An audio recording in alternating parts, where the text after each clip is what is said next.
Hey kids, welcome to our little Grizzo TV. Delhi के व्यस्त करोल बाग इलाके में अक्टूबर का महीना बेसन के लड्डू और ताजे धुले पर्दों की महक लेकर आया था। 10 साल के विवान अग्निहोत्री के लिए दिवाली हमेशा से एक खुशियां देने वाला त्योहार रही थी, लेकिन इस साल उसकी उत्सुकता एक ही चीज को लेकर थी, पटाखों का सबसे बड़ा और सबसे जोरदार डिब्बा हासिल करना। क्यों न इस बार हम रॉकेट ज्यादा लें। विवान और उसकी 13 साल की बहन तान्या ने अपनी जेब खर्च की अच्छी खासी रकम 850 रुपये जमा कर ली थी और अपनी मांग की सूची अपने पिता श्री आकाश अग्निहोत्री के सामने रख दी, जो एक टेक फर्म में ऑपरेशंस मैनेजर के तौर पर काम करते थे। विवान ने अपनी इच्छा का प्रदर्शन करते हुए एक हाथ से बना पोस्टर खोला। पापा देखिए, हमें लक्ष्मी बम इलेक्ट्रिक फुलझड़ी और कम से कम 1 दर्जन स्काई शॉट्स चाहिए ताकि हम गली के वर्मा जी के साथ मुकाबला कर सकें। तान्या, जो आमतौर पर शांत और पढ़ने वाली बड़ी बहन थी, वो भी प्रतियोगिता की भावना से बोली, हाँ पापा, पिछले साल इतनी धुंध थी कि हमें अपनी बालकनी की लाइटें भी ठीक से नहीं दिख रही थीं। सबने कहा कि ऐसा इसलिए हुआ क्योंकि हमने प्रदूषण को जलाने के लिए पर्याप्त पटाखे नहीं जलाए थे। श्री अग्निहोत्री सोफे पर बैठकर अपनी दोपहर की चाय पी रहे थे।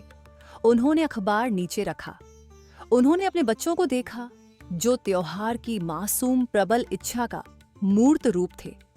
उनका उत्साह तो कमाल का था, लेकिन पटाखों को लेकर उनका यकीन एक गहरी गलतफहमी पर टिका था। मेरे नन्हे पटाखों, ये मानना कि धुआं प्रदूषण को जला देता है, ऐसा ही है जैसे आप धूल भरी जमीन को साफ करने के लिए और मिट्टी मिला दें। हमें इस पर बात करनी होगी कि दिवाली का असली मतलब क्या है और जब वे पटाखे फटते हैं तो क्या होता है। विवान ने अपने पापा के ना के इरादे को भांपते हुए अपनी बाहें मोड़ लीं। पर पापा, दिशूम दिशूम के बिना दिवाली कैसे हो सकती है? श्री अग्निहोत्री अपने बच्चों को बालकनी तक ले गए। दोपहर की धूप के बावजूद आसमान में हल्का पीलापन था। ये शहर की प्रदूषण के साथ चल रही निरंतर लड़ाई का अवशेष था। मेरे नन्हे पटाखों, वह धुंध हमारी हवा है। अब जो पटाखे तुम चाहते हो वे छोटी रासायनिक फैक्ट्रियां हैं। वे रंग और आवाज पैदा करने के लिए अलग अलग भारी धातुओं और यौगिकों का उपयोग करते हैं। उदाहरण के लिए, सुंदर लाल रंग स्ट्रोंटियम लवण से आता है। चमकदार हरा रंग, वह अक्सर बेरियम यौगिक होता है। जब ये रसायन जलते हैं तो वे गायब नहीं होते, वे टूटकर अविश्वसनीय रूप से छोटे सूक्ष्म कणों में बदल जाते हैं। इसको अपने बाल की चौड़ाई से 30 गुना छोटा समझो। जब आप उन्हें सांस के साथ अंदर लेते हैं तो वे शरीर के प्राकृतिक फिल्टरों को पार कर जाते हैं और फेफड़ों के अंदर गहराई तक बैठ जाते हैं। कभी कभी तो रक्त प्रवाह में भी चले जाते हैं। तान्या, जिसने हाल ही में स्कूल में श्वसन प्रणाली पढ़ी थी, घबराकर बोली, तो पापा, यही खांसी का कारण बनता है? बिल्कुल। इन प्रदूषकों के संपर्क में आना, खासकर दिवाली के बाद उच्च सांद्रता में, अस्थमा को बढ़ा सकता है, ब्रोंकाइटिस का कारण बन सकता है और गंभीर दीर्घकालिक समस्याओं के जोखिम को बढ़ा सकता है, खासकर शिशुओं, बुजुर्गों और पहले से हृदय रोग से पीड़ित लोगों के लिए। कुछ पटाखों में पाए जाने वाले लेड और कैडमियम जैसे रासायनिक अवशेष हमारी मिट्टी और पानी को भी दूषित कर सकते हैं, जो दिल्ली जैसे शहर में भूजल के लिए एक गंभीर समस्या है। फिर श्री अग्निहोत्री ने विवान की सबसे बड़ी जरूरत धिशूम धिशूम पर ध्यान दिया। जोरदार बम ध्वनि प्रदूषण पैदा करते हैं।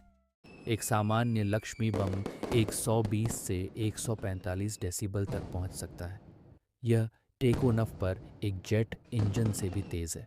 आवासीय क्षेत्रों के लिए रात में कानूनी सीमा आमतौर पर 55 डेसिबल के आसपास होती है। यह अचानक अत्यधिक शोर सिर्फ ही हमें परेशान नहीं करता, यह सबसे कमज़ोर लोगों को बुरी तरह प्रभावित करता है। हमारे बुजुर्ग पड़ोसी जो बीमार हैं, आवारा जानवर जो विचलित हो जाते हैं और शिशुओं का तंत्रिका तंत्र। हम दिवाली बुराई पर अच्छाई, अंधकार पर प्रकाश की जीत का स्वागत करने के लिए मनाते हैं, लेकिन अगर हमारा उत्सव उस धरती और हवा को ही नुकसान पहुंचाए जो हमें जीवन देती है, तो क्या हम अच्छा कर रहे हैं क्या यही वह प्रकाश है जो हम फैलाना चाहते हैं? दोनों बच्चे चुप थे। उनके आक्रामक उत्साह की जगह विचारशील मुद्रा ने ले ली थी। यह विचार कि उनकी खुशी का स्रोत दूसरों, विशेष रूप से उनके आदरणीय बुजुर्गों के लिए बीमारी का स्रोत है। श्री अग्निहोत्री ने उनकी शुरुआती निवेश राशि 850 रुपये ले ली।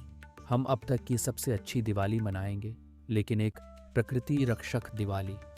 हमारे लक्ष्य होंगे रोशनी, प्यार और शून्य कचरा। तुम्हारे 850 जहरीला पाउडर नहीं खरीदेंगे, वे सुंदरता खरीदेंगे।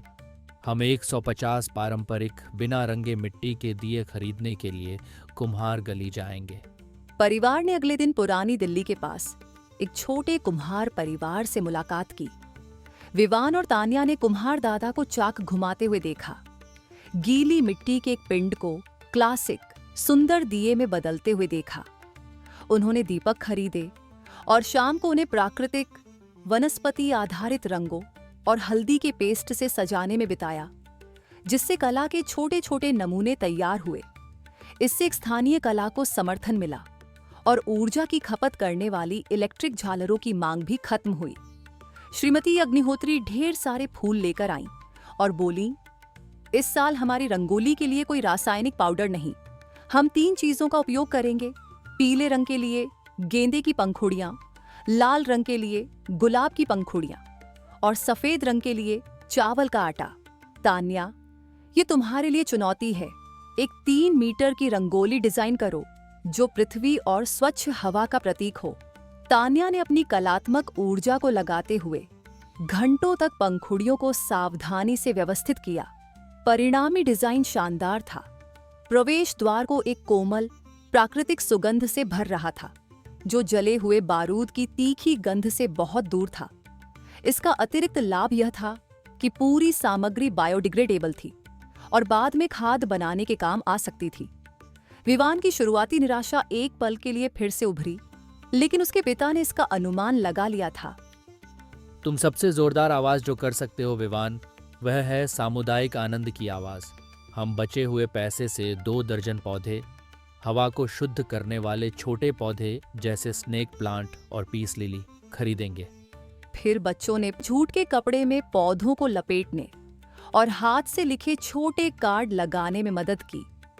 इसने अत्यधिक अक्सर पैक की गई मिठाई देने की परंपरा की जगह ले ली। उन्होंने अपने पड़ोसियों सभी को व्यक्तिगत रूप से जाकर हरित उपहार दिए। नमस्ते मिस्टर गुप्ता। और अपनी प्रकृति रक्षक प्रतिज्ञा समझाई। प्रतिक्रियाएं जबरदस्त थीं। आप दोनों हमेशा खुश रहें और तरक्की करें। दिवाली की रात अग्निहोत्री घर एक लुभावना नजारा था। सैकड़ों छोटे स्थिर मिट्टी के दिए एक गर्म धीमी रोशनी में टिमटिमा रहे थे, जिससे जटिल नाचती हुई छायाएं पड़ रही थीं। पूरा अपार्टमेंट कॉम्प्लेक्स जगमगा रहा था, लेकिन सस्ते एलईडी स्ट्रिप्स की कठोर चकाचौंध से नहीं, बल्कि तेल और कपास की बत्तियों की भावपूर्ण एकजुट चमक से। जय लक्ष्मी माता, मैया जय लक्ष्मी माता। लक्ष्मी पूजा के बाद परिवार बालकनी में इकट्ठा हुआ। वे अकेले नहीं थे। चारों ओर देखने पर उन्होंने पाया कि उनके कई पड़ोसियों ने भी बच्चों की पहल से प्रेरित होकर अपने पटाखों का उपयोग काफी कम कर दिया था और दियों की संख्या बढ़ा दी थी। विवान ने उनके द्वारा बनाए गए एक साधारण हल्के चमकने वाले कागज के लालटेन की बाती जलाई। उसने इसे रात के आसमान की ओर उठाया, जो पिछले साल की तुलना में काफी साफ था। उसने शांत गली की ओर देखा, जहां पटाखों के भयानक धमाकों के बजाय परिवारों के भजन गाने और हंसने की आवाजें गूंज रही थीं। हमने इस साल अपनी खुद की रोशनी बनाई है पापा, हमने सिर्फ शोर नहीं खरीदा। श्री अग्निहोत्री ने अपने बच्चों को देखा। उनके चेहरे परंपरा और जिम्मेदारी की टिकाऊ चमक से प्रकाशित थे। ये याद रखना बच्चों, शोर एक सेकंड में मर जाता है, पीछे सिर्फ प्रदूषण छोड़ जाता है। दिए की रोशनी और एक अच्छे कर्म का आनंद, यही वो प्रकाश है जो सचमुच टिकाऊ होता है। यही पृथ्वी के प्रति तुम्हारा धर्म है। यही दिवाली का सच्चा उत्सव है।